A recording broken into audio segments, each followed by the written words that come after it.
নমস্কাৰ এয়া আমাৰ পশ্চিম ভগৰাৰ এল.পি. স্কুলৰ আমাৰ প্ৰধান শিক্ষক ৰামেশ্বৰ যাদৱ ছাৰে আমাৰ এই ভেলাঘৰৰ কণ্ট্ৰিবিউশ্যন বা ল'ৰা ছোৱালীলৈ মই আহ্বান জনাইছোঁ। চিপ চকলেট খাব নালাগে।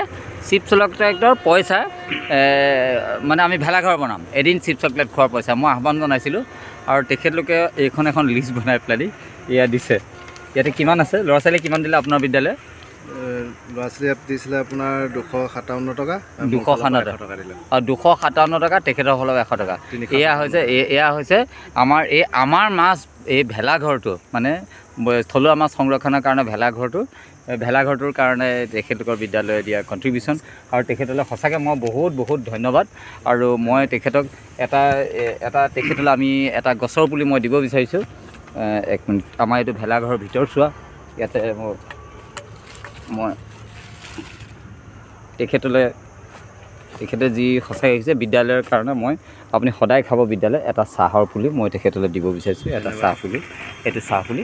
গতিকে গছ থাকিলে মানুহ থাকিব। আৰু ভেলাঘৰ গছ কাটি মেজি বনাই পৰিৱেশ প্ৰদূষণ কৰাতকৈ আমি খেৰৰ বনাওঁ আৰু মেজিৰ ঠাইত আমি ভেলাঘৰ কনচেপ্টটো হাইলাইট কৰিবলৈ। আৰু সেইকাৰণে মই ৰহা আমলিশালীত গঁড় আৰু হাতী বনাবলৈ ভগৱান সেনাপতিক এনকাৰেজ কৰি আহিছিলোঁ। আৰ্থিক সহযোগ, বাকী সকলো ধৰণৰ সহযোগিতা আগবঢ়াইছিলোঁ ইমান বছৰে 16 চনৰ পৰা।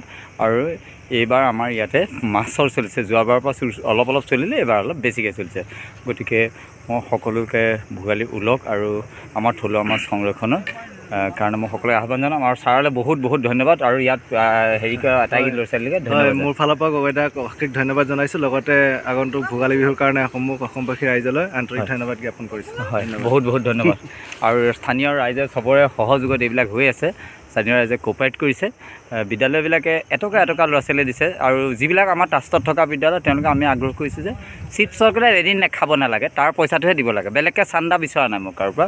আৰু সকলোৱে তেনেকৈ দিছে। আৰু এই ধৰণে আমাৰ ভেলাঘৰটো হৈছে। আৰু সকলোকে ইয়াত সহযোগী সকলোকে ধন্যবাদ।